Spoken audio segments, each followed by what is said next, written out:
My friend and I have this long-running argument, and here it is.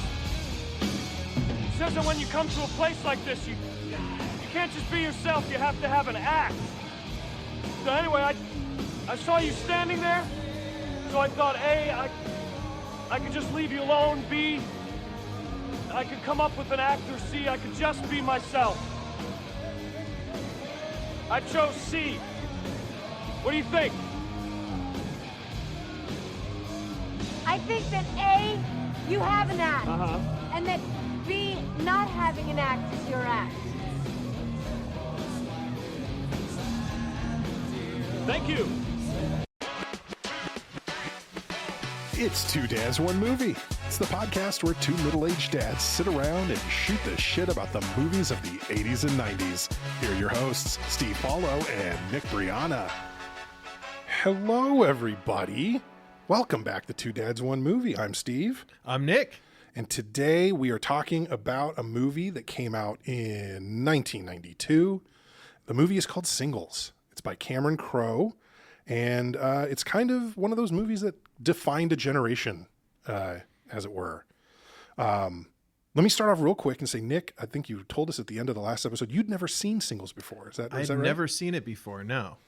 Excellent. This is going to be fun. This is going to be a fun time. Interesting to see for the first time now, yeah. Yes. We'll get into that a little bit. As we dive over time on this podcast, we really intend to focus on things that are nostalgic for one or the other of us, or we think are nostalgic in general for people. But it is some fun sometimes to look back and go, well, if I didn't have nostalgia for this, would it even be a movie worth watching? I think that's a fair question to ask at any given time. Okay, let me run down a little bit about some facts about Singles. So it was released on September 18th, 1992, running time of 99 minutes, written and directed by Cameron Crowe. It stars, among a ton of cameos and small parts and things we'll get into later. I would say fair to say it stars Bridget Fonda, Campbell Scott, Kyra Sedgwick, and Matt Dillon. Rotten Tomatoes pretty much dug this movie. The critics liked it. It got a 79%, not out of this world, pretty good. But pretty good. And IMDb, though, actually kind of the opposite of the last movie we did where the Rotten Tomatoes score was low, the IMDb score was respectable. This is a pretty high Rotten Tomatoes, but only a 6.7 on IMDb. So, you know, maybe it hasn't aged well or whatever, but that's what it got. It did win a single award, kind of. At the 1993 MTV Video Music Awards, the music video for Alice in Chains' song Wood won Best Video from a Film because that song is featured pretty prominently in this movie. It's on the soundtrack, and then the music video included scenes from Singles. The budget for this film, best I could find, was something in the $9 to $10 million range. It wasn't actually easy to track down exactly how much. And it earned about $18.5 million, which if it was 9 for the budget, that gives it about a 2x multiplier, which, you know, that's not too fair. bad. It's respectable. It's not a hit necessarily, but yeah, pretty good. Pretty okay. Although looking from a 2025 lens, if you said that they made this movie in the early 90s at the height of grunge that included Eddie Vedder and Chris Cornell and Alice in Chains and all that, you would think that it would have done a little bit better. You'd think. Yeah, I'm not really kind of sure. I think because they were all cameos, like none of the, I don't know if like word of mouth just didn't work as well back then or what, right? Because there wasn't the internet and there wasn't Facebook and Twitter and everything. Because it does seem a bit, where like if today there was a movie about a bunch of, you know, people living in, I don't know, New York City, and somebody was like, oh my God, did you see that, you know, Sabrina Carpenter and Taylor Swift showed up in the background of this movie? People would be like, whoa, I better see that movie. Yeah. Right? Yeah. And I wonder if we have a skewed view now of the cultural significance of grunge at that actual time, because that's the cool stuff that survived. So we look back and we say, well, that's cool. So that must be what everyone thought was cool. And in reality, at that time, the top two hits were probably like Baby Baby by Amy Grant and Life is a Highway by Tom Cochrane. So I don't think there was like just a coolness that swept the nation just because Nirvana was out. So maybe that's part of it. I think you're right. It's also interesting to point out that this film was made in 1991. Cameron Crowe filmed it in Seattle, made the movie in 1991, and then Warner Brothers just held onto it because they weren't sure what to do with it. And then in 1992, as grunge exploded, as Nirvana and Pearl Jam and, to a slightly lesser extent, Soundgarden and Alice in Chains exploded on the scene, and the Seattle sound and Sub Pop records and all that became kind of, not only cool, but it became the mainstream, right? It basically signaled the end of the hair metal era of rock music. Right. That's when Warner Brothers decided, okay, well, we've got this thing in our back pocket. Let's go ahead and put it out there. So it was ahead of its time in that it was prescient in its creation. And I don't think there's any chance anyone involved in making the movie, and certainly not Cameron Crowe, thought to himself, I'm going to have Chris Cornell walk up and just stand here next to Matt Dillon while this car stereo destroys this car. And that's the guy who's going to end up writing Super Unknown and winning 1,000 Grammys and, like, you know what I mean? And being this like cultural touch point, this cultural icon. There's no way. Right. And 2 songs, Alice in Chains gets to play 2 songs on stage. There's no way that, you know, was something that they were thinking about how, oh boy, when these guys all get huge, this is really going to help VHS sales in this movie. Right? Yeah. This is a weird analogy. And maybe it's just because of how I feel about Alice in Chains versus the other grunge bands of the era. But I feel like they're not as good to me as Soundgarden, Pearl Jam, Nirvana, any of that stuff. But they're the big ballers in this movie. They're like the big dogs in this movie. And it reminds me of, you can talk when I'm done. I was watching this documentary about Saturday Night Live season 11, and they had this very like weird cast, but full of a lot of people who became big stars later in life. So it was Robert Downey Jr. and Anthony Michael Hall, and I don't know if Julia Louis-Dreyfus, like people who became big stars. And the whole thing was just about how, you know who was unstoppable that year? Jon Lovitz. So I'm not calling Alice in Chains the Jon Lovitz of the grunge scene. You are. But yeah, I think I am. John the Rooster Lovitz has a lot in common. So let's take a step back to the early to mid 90s at this point, and just I'll say I think everybody back then, at least among middle and early high school aged boys, at least, right? You had like a favorite grunge band if you're into the music at all, unless you were just I don't know, I don't listen to rap or whatever. Okay, fine. But if you liked the music at all, you had one of them that you were like, this one's mine. Alice in Chains was mine. Oh, okay. Alice in Chains was mine. I thought Dirt was one of the greatest rock albums I ever heard. I still think Jar of Flies is grunge's best artistic piece, like work of art that the grunge Seattle sound whatever ever put out is the EP Jar of Flies by Alice in Chains. So I'm a huge fan. When Layne Staley died, I was in college, and I spent at least a day in despair over Layne Staley having died. So I'll try not to be offended by what you just said. And you know what? At that time, I've come to appreciate a lot of that music, but I was not really into that when it was out, right? So I came to a lot of the 90s grunge stuff a little bit later. And one of my main experiences of it is now in my car, we have a Sirius XM radio, and there's the Lithium station, which is like the early 90s hits. And it seems like whenever I turn it on, it's Alice in Chains. Oh, that's funny. I feel like Alice in Chains, there's something about the estate of Layne Staley and the power they have over the programmers at Sirius XM that I'm hearing a lot of them. So yeah, I was not at the time, so I don't know how it would have touched me as an 8th grader. Full disclosure, my favorite musical artist when I was in this like heyday of all the best hip hop and grunge and stuff was Steve Winwood. So nobody should take any music advice from me ever.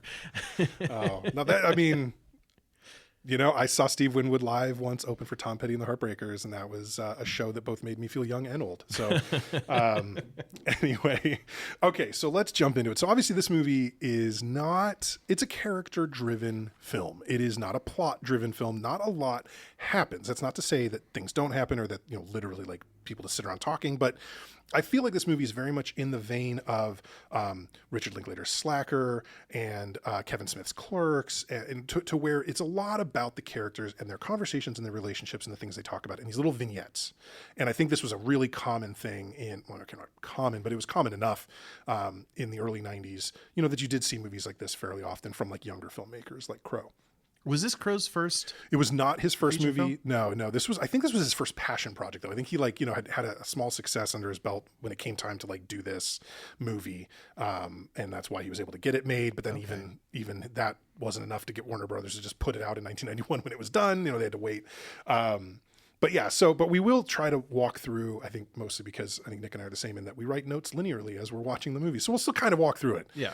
And the first thing that I noticed on this rewatch, because I have not seen the movie now in a few years, is that Louise, the character who sort of seduces one of our main characters, Linda, who I will later be referring to as Rachel, and I'll tell you all about why. Linda meets Louise, and he's wearing 5 shirts and jackets, if you notice, when he walks up to her car. Like, I get that it's Seattle, and so it's probably kind of chilly, and it's the 90s, so of course layering was in. But dude's got like t-shirt, polo shirt, Oxford, like work shirt and jacket, like all on. And the number of collars on this guy's neck is like absolutely ludicrous. He looks like a football linebacker. And I was just like, it immediately brought me back to like, I don't think I ever wore only one shirt from like 1991 to 1997 or 1998. Like, it was always at least layered like up. layered, like the polo, with a t-shirt underneath it, or you had to do something. Yep. Always layered. Yep. And I think that this really just shows how with the zeitgeist this film really was. Classic look. Yeah. And Luis, that was a good character of the kind of foreigner who seems very nice. Right. And then you learn something about him that you don't like. Yeah. Shouldn't really have come too much as a surprise, because, their little relationship zooms by us in probably 5 or 6 minutes. Yeah. It's very fast. So clearly this is going to, I think, the foreshadowing of the crash and burn is pretty clear. And so of course, Linda sees Louise at a club with somebody else, and Cold-blooded reaction. really, He could have popped up and been like, oh, even if he was lying, yeah, this is my cousin. She's here from out of town. You can't meet her because she doesn't speak. my plane was delayed. I mean, something, man. Like, But he just looked at her, kind of giving her the nod, like, Yep. you lost, Yeah. which is... it was brutal. Yeah, not a good move, Luis. It was brutal. And I think it was definitely, it was rough. And I think, when you see her reaction, she basically decides that she's not going to date anymore. Right. Mm-hmm. And I think there's that really starts the trend, because the next person we meet is Steve Dunn, and he's telling us all about how he just broke up with a girlfriend, and now he's not going to date anymore. He's going to focus on work. So of course those two have to get together, because that's how these things work. But this running theme of 20-somethings, because we get a sense, I don't think we hear everybody's age. We get a sense they're all kind of 23 to 27. They're all in that ballpark, right? The running theme of 20-somethings concerned with time running out. Right? I think Janet, who's 23, specifically talks about, I think time's running out to do something bizarre. Yeah. Because once you hit 25, bizarre is just like irresponsible or something. So they're concerned with time running out. They're concerned with being alone forever. Mm-hmm. I feel like that was probably felt fresher at the time, but in watching it now, it is insufferable. It's really hard as somebody who's mid-40s, right? Whose time has run out. Completely. And I know what it's like to look back at somebody in their 20s and say, you son of a bitch, you have no idea what's ahead of you. If they're all feeling this sense of my time's running out, I need to do something different, then now's the time to act. And they're just existing still within this same 10-person ecosystem where they keep making the same bad decisions with different people. It's it was pretty funny to see that. Yeah, for sure. So we get so early on we're introduced to Linda, and she dates Luis and then is tossed aside. We meet her friend Ruth, who we don't really care about after this. She seemed like she was going to be a major part. Yeah, she just kind of dipped out. She sort of just somewhat disappeared, except as background in Linda's other scenes. But then we meet Steve and his buddy Bailey. Yep. Right? And Steve and Bailey are going to go out and meet girls, and Bailey's got his watch that he can store 20 numbers in his watch. Man, technology. I think I even had a calculator watch like that. I didn't know it stored phone numbers like that. Literally. Yeah, I think it's an instance of the movies inventing a technology that doesn't exist just to blow the audience mind and put them in a different world. That must have been a thing, some watch that had like a minimum amount of data storage. You probably had to write out a name in numerical letters like you used to with pager code. Right. And Bailey, who is one of my favorite characters in a different program. Oh, interesting. Bailey is in The Wire. Oh. So he plays Officer Presbolewski in The Wire, who's a pretty like minor and not very likable character early in the show. He's just one of the dumb cops who does dumb things and gets himself in trouble. Nice. So he ends up, I think he was also a classic fail son. I think he was like, hey, you better hire this guy because he's marrying my niece kind of thing. Right. It's coming Nice. from the brass up top. Mm-hmm. And then his arc in that show was that later he got fired from the police department, became a teacher, like a 4th grade teacher or something. And he was in this season that was about the school system and was a very good kind of arc and a good turnaround. So whenever I see that guy, I only can think of that because he was just like, that show was just such a big thing. And but here he's a soul patch wearing doofus. I mean, Do you think when he takes that dumb hat off, the soul patch always also comes off too? Like it's attached? Yeah, well, that or it's stick on. Yeah, it's definitely kind of fake or something. It's real bad. I mean, look, my history is not devoid of embarrassing headwear. I definitely owned my share of fedoras and such Milady. over the years. Yeah, I had my newsboy hat, but I've been a bald guy since I was 23. Right. So really, that guy had a luscious head of hair that he was just absolutely obfuscating with that hat. I didn't like it. It's not okay. It's not okay. So they're trying to go to this, I guess, club, right? They're going to a party or whatever, and they need to ask directions. And who do they see? They initially say a clown. Right, but he's clearly dressed up as a mime. Yep. And did you know who plays this mime?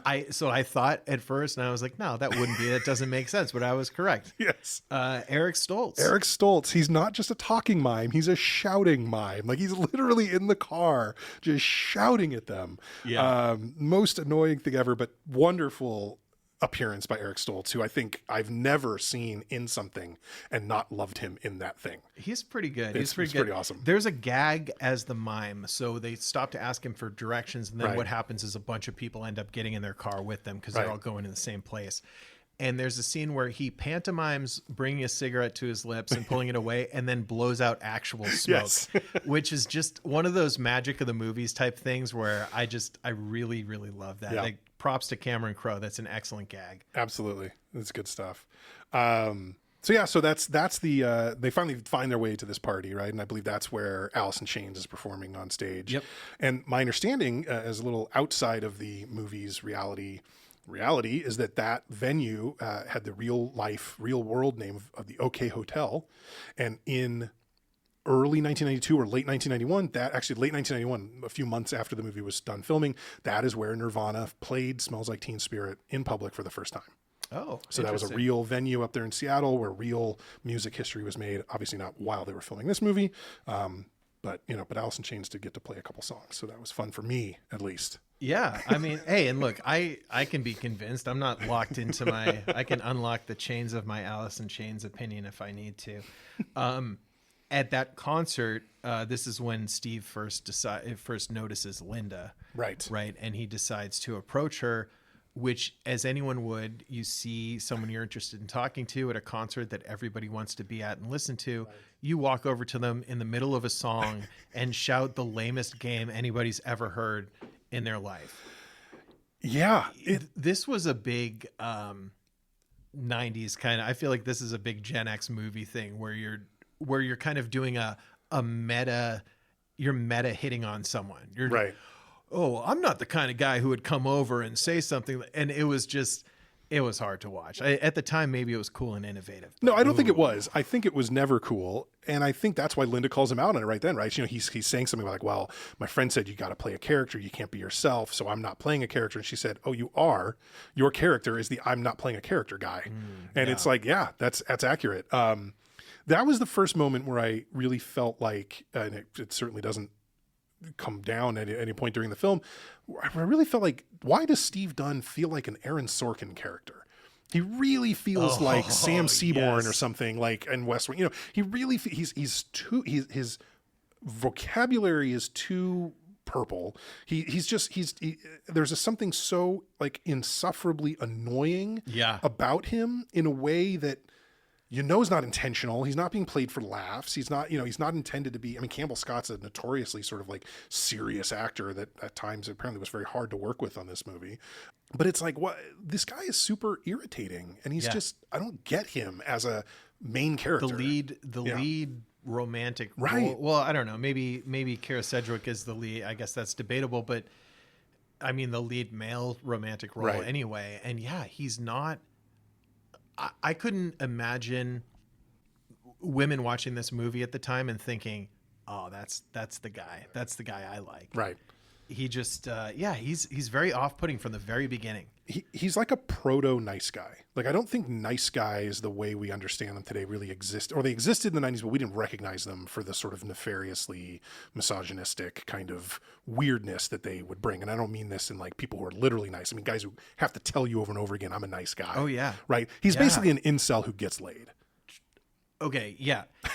And the proto nice guy thing, going to even what he does for a living and stuff. So this is an on paper great guy. Yep. This is a guy, I'm trying to build a high speed rail. Super train. I'm building a super train. And, you know, I like, just personally, I'm glad that all got built. I'm glad we figured that out back in 1991. Because guys like Steve really did it. But yeah, so they all kind of have these jobs. Like the way I see this movie is him, Steve and Linda both. Anyway, they have these positions where she's at some kind of environmental organization, and then he's trying to get the trains built. So they're doing good people things, but they're acting very kind of selfishly, and I don't know, like they're not like generous people. They're people who are doing what they think a good person would do, but not necessarily acting generously or Yeah. And when he finally calls her to get together, it's like the most pathetic call ever, right? It's like, can we get dinner? Oh, you're busy. Oh, can we get lunch? Or you already have like a lunch with you, whatever, or you're already going to lunch. Can we get a drink, or can we get a coffee? How about water? How about I show up to where you're having lunch and we'll have water? Terrible. I've just never heard anything so ludicrous. Like, I was getting Jon Favreau and Swingers vibes. Yes. Oh my God. That he was leaving these voice messages over and over for the woman. It was kind of a cross between that and then John Candy in Planes, Trains, and Automobiles trying to get Steve Martin's character trying to apologize. Can I buy you a beer? How about a hot dog? Tic Tacs? What? Going through that whole thing. But when they go to lunch, though, did you notice who was next to them? So they go to lunch, and there's the hottest makeout scene in film history. The most horrific mouth sounds ever that I've ever heard. Just sucking sounds coming from next to them, and they turn, and who is it that's standing there? The real heartthrob of the film, Paul Giamatti. Paul Giamatti, who just looks up from his face sucking and just goes, "What?" And that's it. He had one word in the whole movie. Very funny to see a Giamatti with that kind of curly blonde hair in the scene and dressed that way and everything. That was a highlight for me for sure. I have Giamatti makeout scene written down here in my notes. Much like in our first movie that we talked about together, Nick, Groundhog Day, with Michael Shannon making his screen debut. Yes. This was Paul Giamatti's first screen credit. Okay. First time he was ever on screen in something, at least produced in this manner. So that's cool. So we've talked a little bit about Steve and Linda. Yep. Let's switch gears a little bit because there's a lot of characters in this movie. What do you think of Janet? When we first meet Janet, I believe when we first meet her, we see her working at the coffee shop, the Java something. I can't remember what they call it now.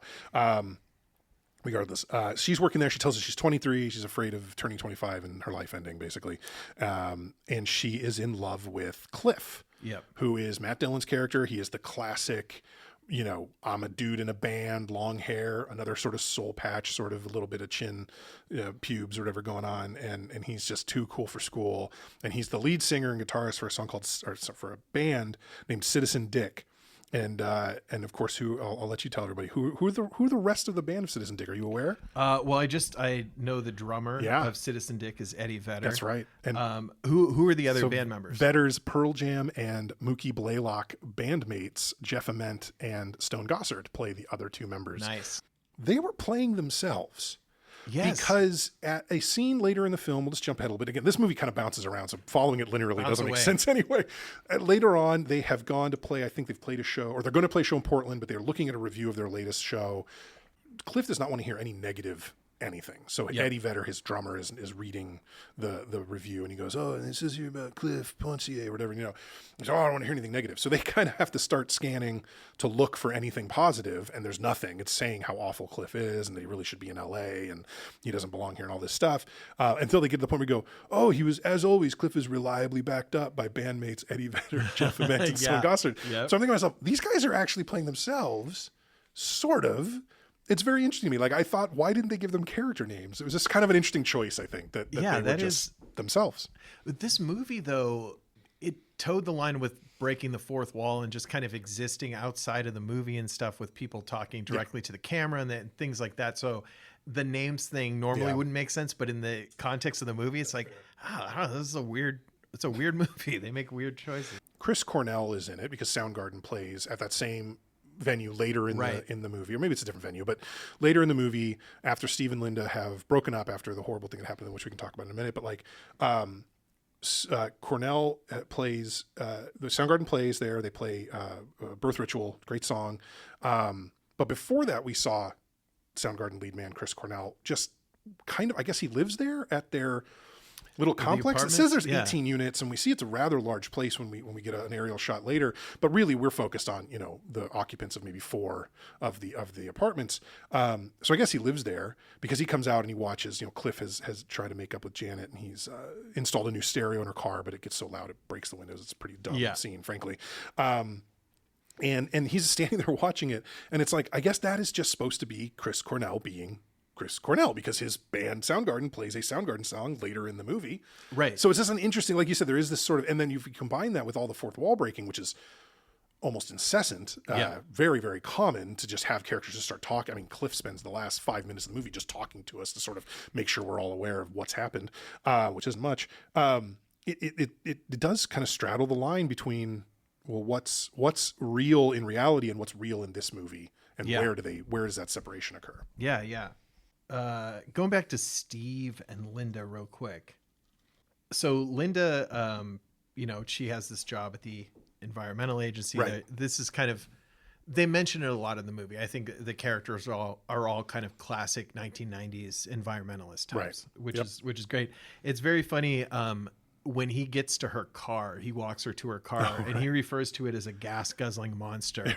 And it's not like a truck or van. No. It's like a Plymouth Acclaim sedan that probably got 25 city, 28 highway miles per gallon back then. I was trying to get a shot of what the actual car was so I could find out what the fuel economy was, just to see how funny that would be compared to, what's available today. It did seem to have that. I think it was the old Plymouth, or was it the Chrysler? It was one of those old logos on the little hood thing there.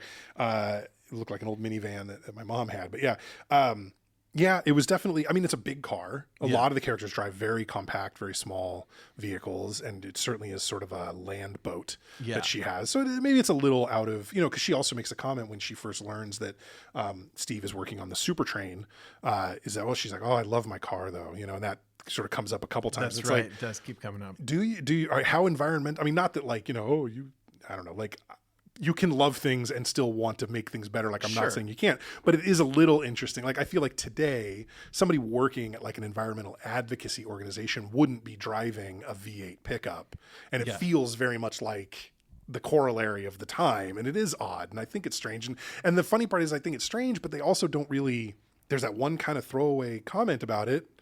And it's like never mentioned. It's just, it's not really a thing. We never like examine that part of Linda. It's almost like I feel like I have to say something in my position as a quote good person that I'm establishing for myself. I feel like this is something I need to say. Otherwise I'm not doing my job, but I don't have to pursue caring about it. Exactly.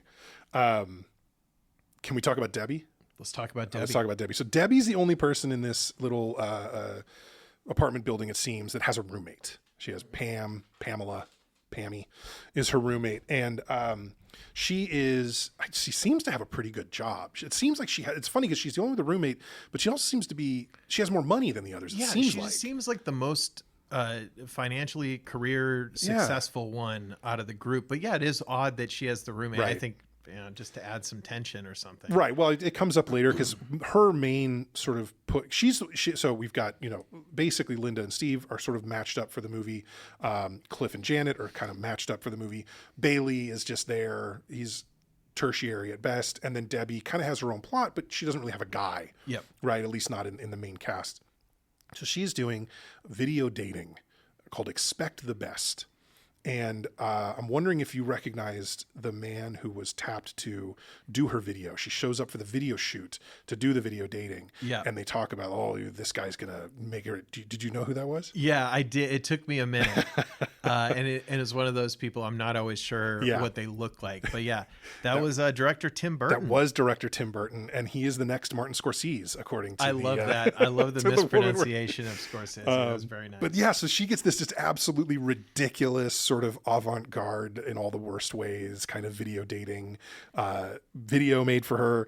And then she, really, it's funny, she really betrays the trope later on. I'm skipping ahead of myself.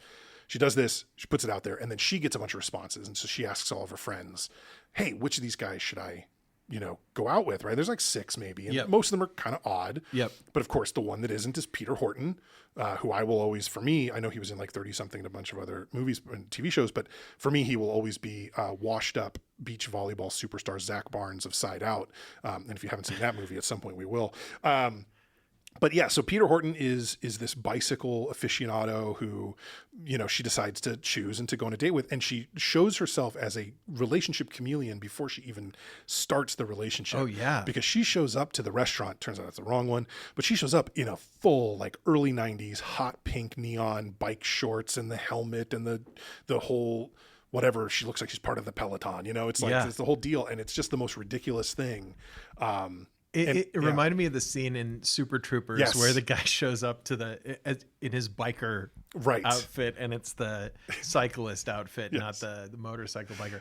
Yeah, very funny. And it's too bad because Debbie seems like the character that might have the most going for her in the first place, and maybe needs to do that kind of thing the least. It's a very desperate, just the ridiculousness of all these people in their mid-20s feeling such desperation that they're not locked down for life is very funny. But I think we can examine that for a second, because I think this is how this movie shows us Generation X, right? Mm-hmm. And it really, in the popular culture, like I said, I mentioned Richard Linklater's Slacker. That certainly had an impact on what Gen X got defined as in the greater culture. And this movie certainly is part of that. Reality Bites is a handful of others. And I think what they were saying basically is like, for Gen X, if you're going to be cool, you either have to be like Janet and Cliff are cool because they're aloof, or you have to be cool like Steve and Linda, where you've got jobs and you're like being a productive member of society, but only in the way that it's like ecological, or you're working for the environment, or you're doing this kind of like greater good stuff. Right. Because I believe Debbie is an advertising salesperson. Working, she says, I'm working for a local, I think maybe TV station or radio station, but either way, she's in media buying, basically, or an ad buying in media. And it's like, that's not cool. Right. That's a square job. Machine, right. She's working for the man. That's a square job. And so I think that she is this really heavy-handed reminder that the trappings of success don't mean anything to Gen X, man. Yeah. And it's ridiculous and it's stupid and childish and crappy. Yeah. No, that makes a lot of sense. And the difference of her job versus the other ones, where it's like Cliff being a musician, obviously that's cool. Steve and Linda, you talked about. Even Janet working at a coffee shop, there's this kind of idea of a noble struggle. Right. So that's a cool job to have. Culturally, you either worked in retail or in food service, or you didn't. Yeah. Right. And it's like, and people our age-ish that worked in retail or worked in food service, like have this battle scar of like understanding of what it's like to have to deal with the general public, or whatever. And there's something noble about that. And there is something, and I'm not being facetious, like there literally is. And I feel like everybody in their life should have to work either retail or some kind of food 100%. Service to get that viewpoint. And I think that's what makes Janet noble, right? Is that she's in that food service world. She's there to serve the public. And then the fact that it's Seattle and it's coffee, that's a cool factor thing, right? This is still pre-Starbucks being everywhere, right? There was a sort of a mystique around the Pacific Northwest, and coffee was cool and espresso was cool and whatever. So I think that's why Janet like can have kind of like an otherwise normal-ish job and still be cool like Cliff, or cool, whatever. Right. So yeah.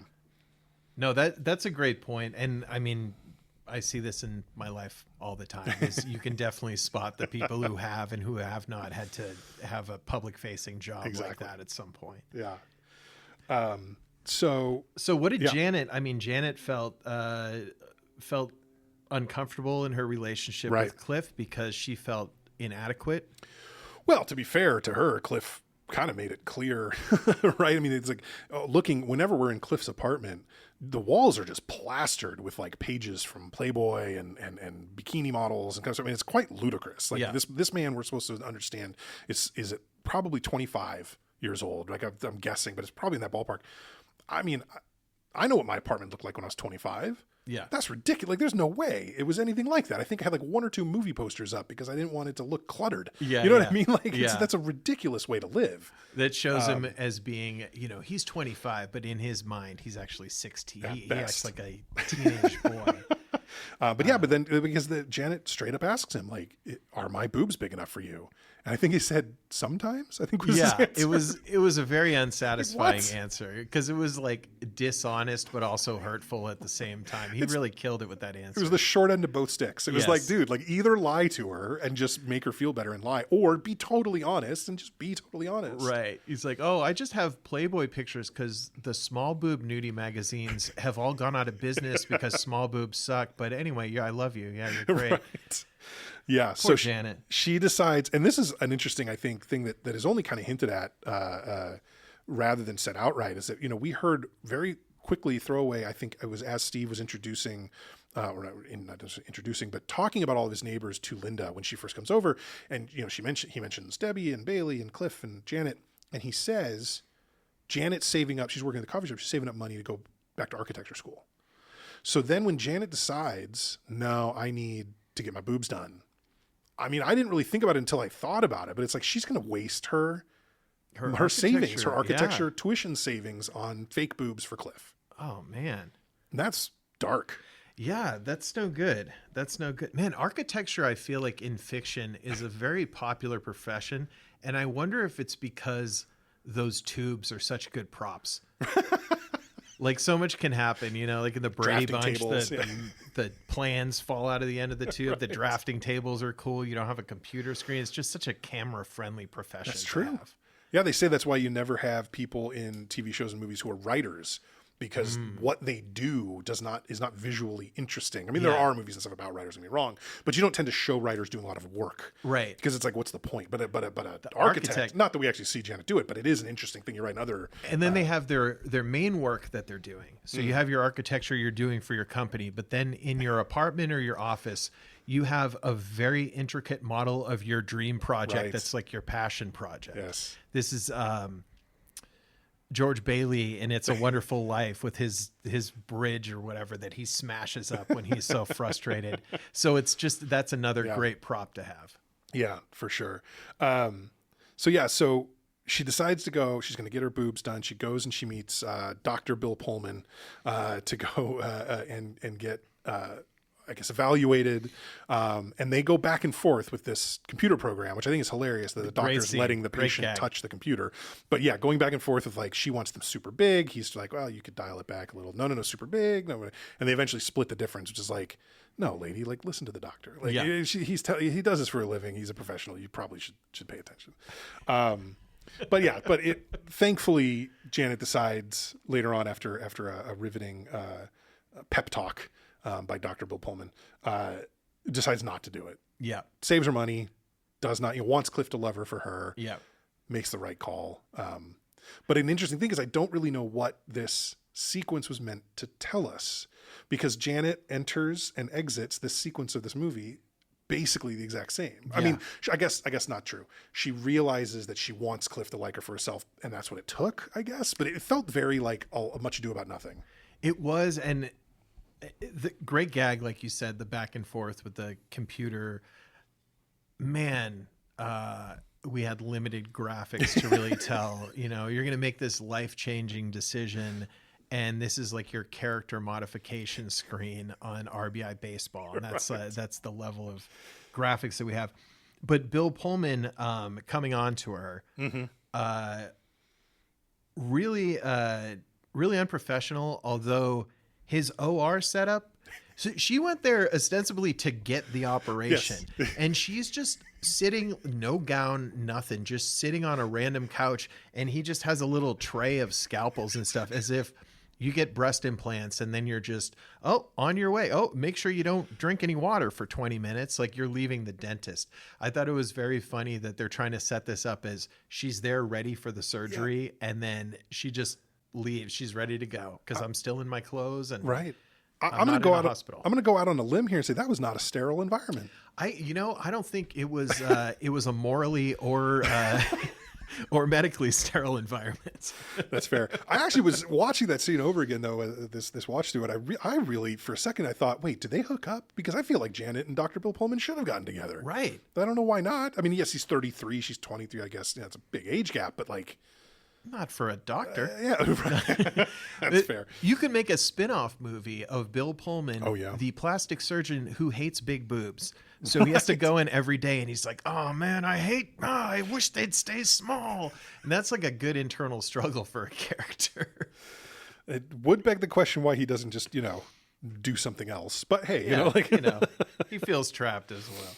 If we go back to Steve and Linda. Yeah. Because I had a few notes about this during his whole initial pursuit where, again, insane stalker type behavior.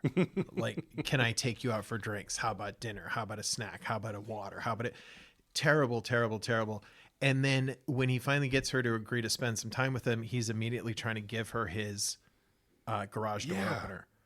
Which is funny because the last film we talked about, Toy Soldiers, involved a very prominent garage door opener. So I feel like we're in our garage door opener era here. So the note that I had, and Linda, this was the two notes that I had. Call the police on Steve.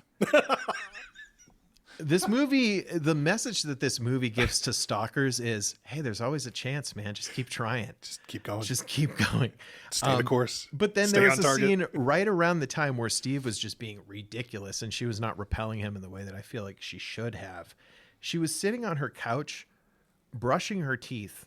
No water, just brushing her teeth with paste and a brush, sitting on her couch. And I felt like, okay, there's something wrong with this woman. She's not going to... If she doesn't even know which room to brush her teeth in, then she's not going to pick the right guy. That's like not my 6-year-old daughter will walk down the hallway with her toothbrush in her mouth, brushing her teeth, and try to talk to her brother, and I'll just be like, "You can't do that. Yeah, if you're doing that, you're not brushing. No, like, go back in there and take care of your teeth. Like, keep it in the bathroom." But they ultimately hooked up, despite all this. They ultimately hooked up. Very, very funny scene. She made a comment earlier to Steve about the Seattle Supersonics player Xavier McDaniel, the X-Man, and he would not hear anything about anything negative. That's his favorite player. And during the sex scene, it flashes into Steve's internal thoughts, which is Xavier McDaniel, which I love this gag. Again, a very, very funny thing in the movie.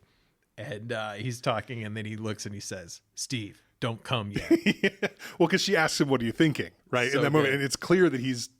And I'd be honest, I think we've all been there at some point. You're just trying, to make everything last as long as it could. Yes. And that's not always easy. So thinking about something that is in no way sexy is sometimes a help. Right. And I couldn't think of anything less sexy than the X-Man telling me not to come yet. I mean, my God. The classic one is, think about baseball and everything. But I think, as we discussed earlier, Paul Giamatti's in this movie. His father, A. Bartlett Giamatti, the Major League Baseball commissioner, just died like the year before. Oh, wow. So maybe they just didn't want to talk about baseball in this movie. I'm sure that factored in. That was a top of Cameron Crowe's notes. I love the amount of love between Pearl Jam naming their band Mookie Blaylock and then the presence of Xavier McDaniel and stuff.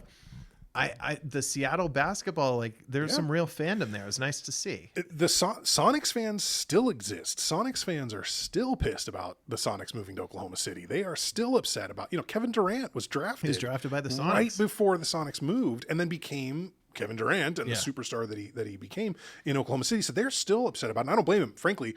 To date this recording as an A's fan who has recently lost his team, I don't blame Seattle basketball fans for still being hurt about it. Yeah, and I think that was a big thing, and they didn't have. I mean, they had the Mariners, and I guess they had the Mariners and the Seahawks. They had a lot of sports in Seattle, but something about the basketball team really, really touched people when it was there. The Seahawks, though, this was kind of like post Bosworth, so they were really struggling. Brian Bosworth, post Largent, yeah. But I love him needing to picture Xavier McDaniel telling him not to come. Very funny. Steve goes into the store. I think he was getting they had a scare. Right. So Linda's late. So now Linda thinks she might be pregnant. She actually seems pretty confident that she is. Mm-hmm. So Steve goes to the drugstore to get apparently every other pregnancy test that exists. Yeah, I didn't know what his strategy was. I thought he was trying to dilute the pregnancy test with a bunch of other random stuff, but I think he got a whole bunch of it seemed like it was all tests pregnancy and stuff. tests. Yeah. So he had like 7 or 8 of them, and it was just, randomly flipping them very nonchalantly off. As a father, he should not have been so nonchalant. This was like a massive moment in his life. He wasn't reading the backs of the boxes or anything. Right. He was just going off vibes. Yeah. But the cashier at the drugstore, great appearance. And I don't know, I didn't see if this was his first appearance, but I feel like it's very early for him. I don't know either, but I think, definitely early on. But he was mentioned in the opening credits, so I don't think so. Because like Giamatti, for instance, didn't get an opening credits call, but Jeremy Piven was listed in the opening credits, and he was fantastic. Jeremy Piven, just the baldest young guy. He's just so acutely bald in a way that is, you don't see it a lot. Yeah. I think that's when, as a bald man myself, you're as well. Very much. Shaving your head with clippers, I feel like maybe they weren't as prevalent in the 90s, because that look of the balding early mid-20s guy who's still trying to rock the haircut just doesn't exist anymore. And Piven looked older there than he did in a lot of the Entourage episodes and stuff. I mean, there's something about it that ages you, but very funny scene. You've also perfectly described my wedding photos. That was the look I was rocking. Oh, you had that look. Oh man, not good. Yeah, not good. You were trying. Should have been shaving it down earlier, but yeah. But if I could wake up tomorrow and have one day with that haircut, I would definitely take it. Fair enough. So he is buying pregnancy tests. And real quick, I don't know if you saw this in researching anything before coming here to do this. Jeremy Piven apparently cost production a significant amount of money because he ad-libbed all that stuff about Public Enemy and what was it now?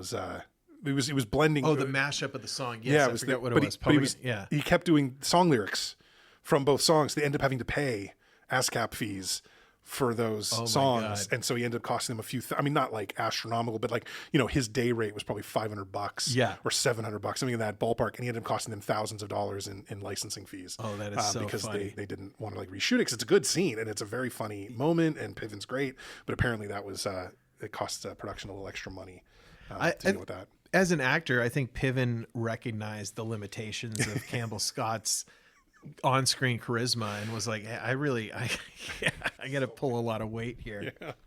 So he goes and he buys the pregnancy tests. They take them and they go through the Mr. Wizard fucking chemistry set that is early 90s pregnancy tests. Yeah. Side note, my wife and I are rewatching a TV show that we love called Glow.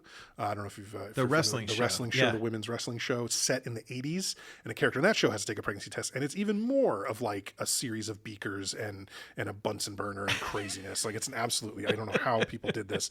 But so they have to like pour 2 vials into each other and wait to see. And it was so funny that they're looking for blue liquid. And they say, well, hold up something blue behind it. I'm thinking to myself, that's the dumbest thing you could possibly do. It'll all look blue. They realize that and put up something white. Sure enough, it's the brightest blue liquid you've ever seen in your life. It's like those adult diaper commercials from the 90s where they was pouring blue liquid into pitcher full of blue. Oh my stuff. God. And so she's pregnant. So Linda's pregnant. It was funny that the camera was only showing kind of their faces and them kind of, is it blue? I don't know. Right. I don't know. A good gag again when it finally shows it. I'm colorblind, and I could see that that's blue from miles away. It was pretty clear. Really good. Yeah. So they have to decide what they're going to do, and they decide, let's keep it. And he actually even proposes to her. Yeah. Which is crazy because it just is, but that's what he decides to do. Yeah, he sees this as, okay, I figured my stuff out. I can do my bullet train, and now I got my life figured out, and things are going to be happy forever. Right. And let's go for a little drive to celebrate. Yeah, I don't know where they're going to drive to, but they're driving, and this was actually good because I knew this scene was coming, this moment was coming, but I don't know how surprising it was to you to have that happen where Linda and Steve are driving down the street, and they're hit by a truck. It's like a gardening, landscaping company pickup truck. But I noticed this time through, because I think it did catch me by surprise the first time I watched the movie. This time through, you can actually in the cut before they cut to Steve, before they cut back to Linda, where the crash happens, out Linda's window, you can see that truck barreling down the street and kind of coming towards the intersection, which I thought was really interesting. It was a great timing, good editing, I think. But then Steve's comment is, that light's yellow for way too long, and it's like, I know you work for the Department of Transportation, so I get that you might have some insight into this, but like, do you know this intersection that well? And here's the thing. If that light's yellow, the cross traffic's got a red. Mm-hmm. Right. They can't both be. Right. So it's not like you're coming up to an intersection. It was very strange. Like, it wouldn't have mattered. That light could have been green. Right. And if that truck was going to come barreling into that intersection at that time, it was running a red no matter what. It was such a weird kind of thing where I feel like they tried to explain the crash to us in his little comment, but it doesn't make any sense. Like they just got barreled in, they got T-boned by somebody running a red light. Well, I think it's a classic high-speed train enthusiast trying to bash the automobile industry and make it look bad. That must be it. They lost a baby, and it obviously screws up their relationship. And I think it makes sense why. I think this was like an earned sort of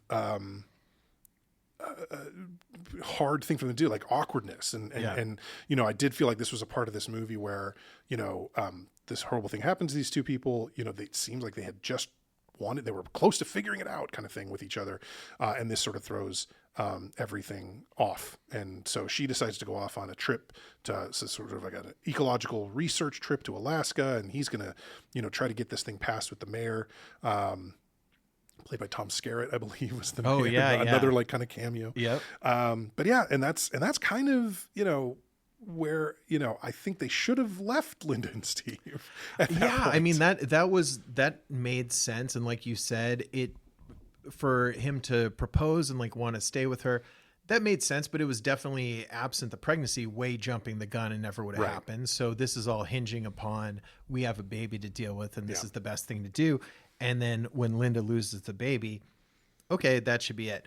So she goes off on her research trip. Mm-hmm. And then we get a very sad montage of Steve's terrible life in depressing Seattle as a single man, where it's like sad and he's building a high speed rail and he's watching Soundgarden at like a 45 person venue and he's meeting all these beautiful people. It's like, Steve, nobody feels bad for you right now. No, he needed to just move on with his life. I did love the classic. It's a trope now, but it, might have felt more fresh then. But it was great that he leaves this. Honestly, it's better for him, but he leaves this ridiculous message on her machine, pouring his heart out, and I'll never call again. Don't worry, or whatever. But like trying to be again the nice guy. Yeah. And she comes in, of course, just as the machine is finished with his message and beeping, and she goes to check it. And what does the machine do? It eats the tape. It eats the tape. Classic. That just happens all the time. I grew up, we had tapes in answering machines. I don't think ever once that happened. No. Any one of our answering machines. You needed a really messed up tape player for that to happen. I mean, it's very rare. So but yeah. There you go. Maybe an old Teddy Ruxpin would eat your tape, but not a real player. So Steve's kind of fallen. He's kind of done. The mayor, like you said, he has this meeting with the mayor. He finally gets to pitch his high-speed rail. So he's ready to but it's funny, it doesn't go in front of the citizens of Seattle. They're just like, hey, talk to this one guy one-on-one and that'll decide whether it's done or not. Yeah. So he tells him no.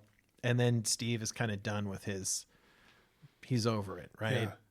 Yeah. He doesn't care about it anymore and he leaves his work. He quits his job, I guess. Yeah. It's not even really made clear until later when he talks about sending out resumes over fax, which ridiculous. But yeah, so apparently he quits his job. And why did his cubicle collapse? That was so funny. And if just one side collapsed, it would have been funny, but it just kept going until it was all the way collapsed. I really love that. Just another thing that made this movie more interesting for me, where there's just a couple gags that are like, it doesn't serve the plot, but it's just so ridiculous and it makes this movie more enjoyable. But it's also like, it was fun. I'm not like bad, but it's like, was he never coming back for all that stuff? Because that cubicle was just chock full of like plants and coffee mugs and like different things. And he's done. You get whatever fits in your one box and then that's it. That's all you ever get. Yeah. So then he's on his sad guy arc. Right. And it's kind of going back and forth and showing what's happening with Linda, what's happening with Steve. Right.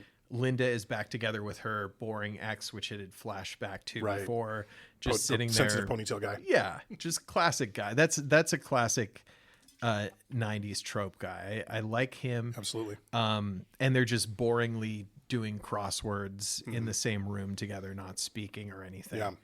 Yeah. And then Steve's downfall is just, he's basically turned into a renegade cop who plays by his own rules. He just wakes up in a haze of beer cans and pizza boxes every morning.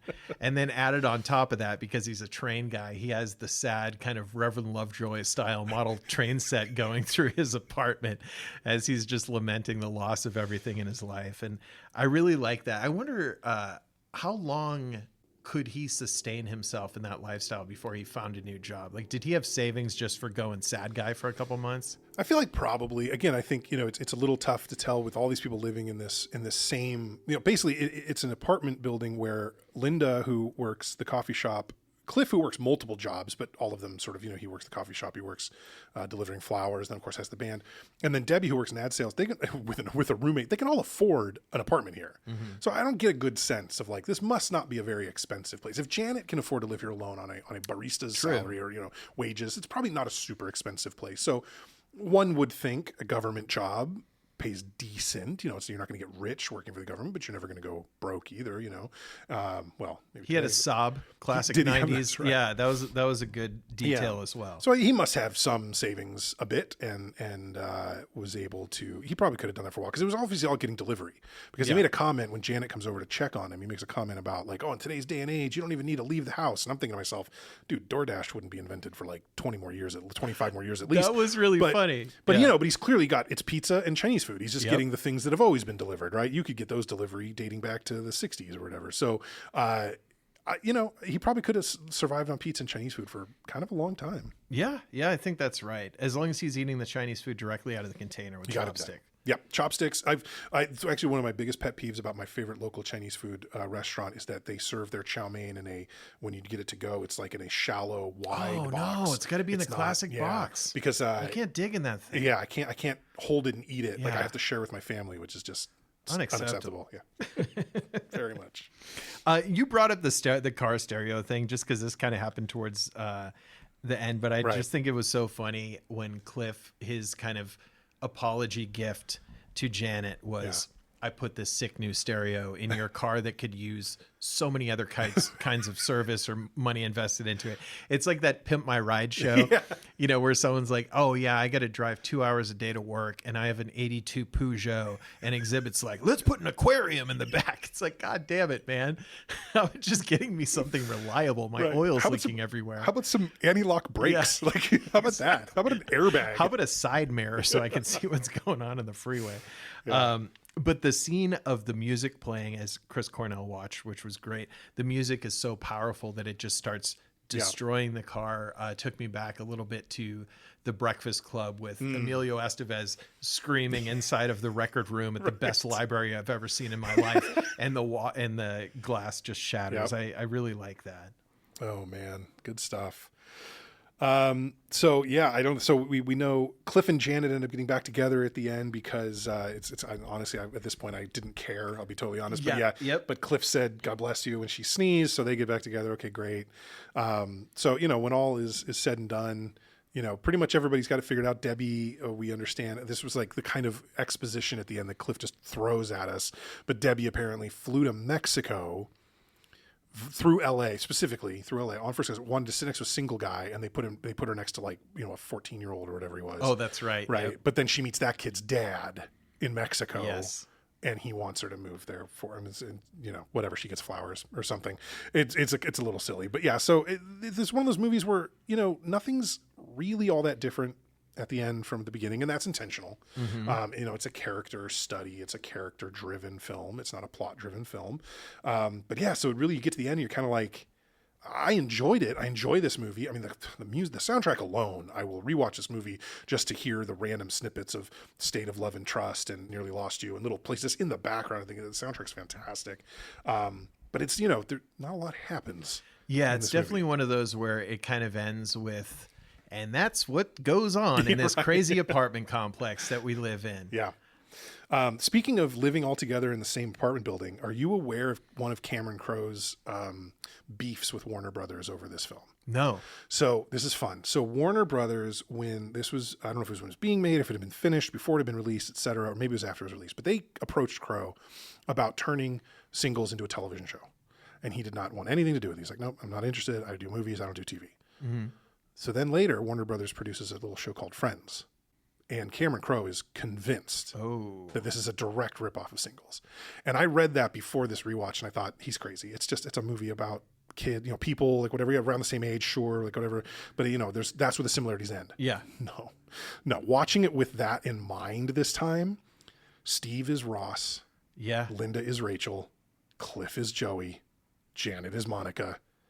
Debbie's kind of Phoebe and Bailey's kind of nobody, but like there are some really significant character similarities between 5 of those characters. Yeah. And I have a feeling if we had gotten more of Bailey, he would have been more of that Chandler kind of clown character. On the pilot for Friends, Chandler had a ridiculous soul patch. So, I mean, it's so yeah, I wonder if Cameron Crowe had a point. Now, as it turns out, so he approached either his legal team or tried to get lawyers to take it on, and they could not find enough, evidence to make it worth actually filing suit. So they never did file a lawsuit. But I don't think he's that out of left field to say that Friends was directly inspired by this movie. Yeah, that's very interesting. And man, imagine if they had a little bit more grunge influence in the Friends. I mean, all due respect to the Rembrandts, but they didn't have the staying power of some of the bands in this movie. So maybe they could have used Cameron Crowe's artistic vision a little bit. I think that show ended up doing fine. I haven't looked into it, but I think it did all right. Yeah, I'm pretty sure nobody involved in creating or running it has any regrets or money problems at this point in their lives. So they're good. But it really, I think, Cameron Crowe has got some amount of beef. Appropriate beef. So what was the next thing Cameron Crowe did after this? Was it Almost Famous? You know what? It might have been. If you give me a second, I will find out. But because he's one, I was looking at a list of his films and I realized I haven't seen that many of them. Jerry Maguire I'd seen, Almost Famous I'd seen. Right. And those are the two that I always think of. I mean, there's this, Jerry Maguire, Almost Famous. Those are the ones I think of for him, when I'm like, oh, like Cameron Crowe. So as a director... So Almost Famous was not until 2000. So he directed Say Anything. That was his debut as a director. Okay. The John Cusack film Say Anything. So then, and that's what he did to then kind of be able to make singles. So then, Jerry Maguire was next in 1996. And then Almost Famous and then Vanilla Sky. Oh, and I saw Elizabethtown. That was okay. That was a pretty good run for a few years there. They did We Bought a Zoo. So, okay. But yeah, so no, Say Anything was his this debut. to Jerry Maguire. So they must have seen something because... Jerry, unless he also wrote Jerry Maguire, it seems like one of those movies that they would. He did write it. Oh, he did. Very Yes. nice. Okay. Well, good for him. I mean, it's a totally different movie tonally, and Jerry Maguire is kind of a classic. This is going to make a lot of money. There's big people involved, big blockbuster type movie. It's a classic kind of rom-com story with a huge star in the lead. So yeah. Good old Cameron Crowe. All right. So that is Singles. I think unless there's anything else on your list, I think we kind of covered my notes here. I think we can go through and rate this. Why don't we as the person who saw it for the first time this time, why don't you get started? What did you end up giving us out of 5? Yeah, so I think this movie, again, kind of disjointed, but maybe intentionally so. It's not like a failed attempt at a classic narrative. It did its own thing. I like the uniqueness of the gags. I thought there were some legitimately really funny parts. Campbell Scott killed me. Yeah. I just didn't have a moment where I really cared about that character at all. And he wasn't enough of a bad guy to really root against. So he was just kind of a dude. I think if there was somebody maybe better in that role, I would have enjoyed the movie a little bit more. But that being said, the music was cool. Just seeing a vision into what is Seattle in the early 90s, that ended up influencing so much of our culture to today, I mean, Target is even super underground. They're selling Nirvana shirts. And I'm sure the estate of Kurt Cobain loves that. So yeah, I'm going to give this movie a 2.5 out of 5. Okay. I think there was enough bits and pieces that it was enjoyable to me. But overall, even when I'm thinking about it, it's hard for me to remember what happened with all these people because it wasn't quite as engaging as far as the plot lines and stuff. But great cameos, great music, great gags. Yeah, totally fair. I'm only slightly more positive about this film. I'm going with a 3.0 out of 5 for myself. Again, very similar comments. I do think that the music, the view into the zeitgeist and everything, I think is what for me bumps it a little higher. I think there's more value there for me in this movie. It really is the kind of thing where it's like I could watch this movie just to like, I wouldn't have to watch it. I could watch this movie with headphones on without seeing a screen because the fact that, you know, the music will just come up at points. Like I said, when Linda and Steve are just hanging out in Steve's apartment, Screaming Trees is playing in the background. And, you know, I mean, it's little things like that. And it's really what, you know, what makes this movie, I think, is that it is a view into, like you said, the Seattle era, the early 90s, the Seattle sound, grunge, the Gen X. I mean, there's so much that this movie ended up mattering about when it comes to that stuff. So for me, it's a 3.0, 3.0 for you, a 2.5, a 5.5, probably a little low compared to the general populace's view of the film, but obviously we're in kind of the same ballpark with it. So not something that either of us adores, but again, not a bad film. Yeah. It does feel like we're kind of in that ballpark with a lot of the movies that we're talking about together, where it's like, you know, they're not bad, but they're not great. So on that note, Nick, why don't you tell us what's the next movie we're going to see? Okay, the next hopeful, not bad, not great that we have coming up. And this is one I've been considering what to pick next. And I had kind of, not like a heated conversation, but like a decent conversation with my wife about this movie today.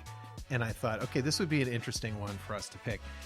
This film is from 1990, and it stars Melanie Griffith, Matthew Modine, and Michael Keaton.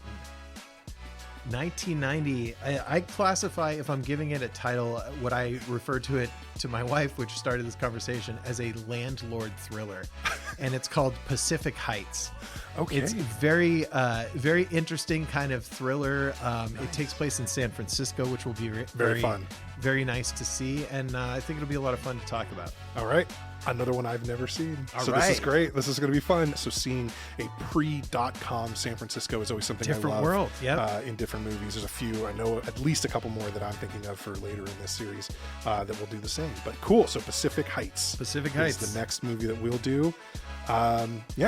That was Singles. And this is Two Dads, One Movie. And thank you all so much for listening. I am Steve. I'm Nick. And thank you so much. We'll catch you next time. Thanks, everyone. Bye.